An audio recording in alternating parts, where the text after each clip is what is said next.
की बेटी हूँ जहाँ डाल डाल पर सोने की चिड़िया को पाया जाता था।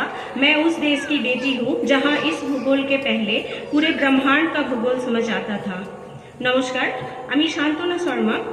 উপস্থিত মাননীয় প্রধান আচার্য মহাশয়া, উপস্থিত আচার্য, উপস্থিত সমস্ত অতিথিবৃন্দ এবং মাতৃমণ্ডলীকে জানাই আমার প্রণাম, ভালোবাসা এবং আন্তরিক অভিনন্দন।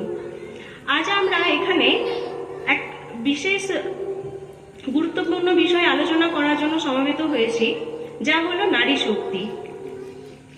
এই শব্দটি শুধু মহিলাদের ক্ষমতাকেই বোঝায় না, এটি হলো একটি জাতির প্রগতির চালিকা শক্তি। প্রাচীন কাল থেকে এখনো পর্যন্ত নারীরা তাদের সাহস, বুদ্ধিমত্তা এবং নেতৃত্বের জন্য সমাজে নিজেদের স্থান করে নিয়েছেন। প্রাচীনকালে নারীদের শিক্ষা ও সমাজে উচ্চ স্থান ছিল।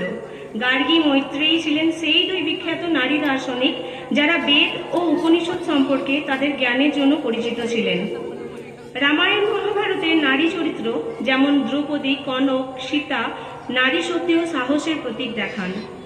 19 শতকের শেষের দিকে তাকালে দেখতে পাবো তাদের ত্যাগ ও বীরত্বের কথা।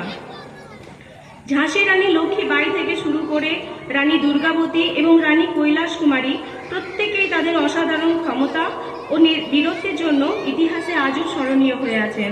তারা পুরুষ অধ্যুষিত সমাজে নিজেদের স্থান করে নিয়েছিলেন এবং তাদের অধিকার আদায় করে নিয়েছিলেন।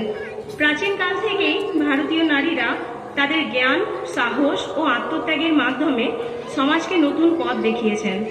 আজ আধুনিক ভারতেও সেই ধারা অব্যাহত।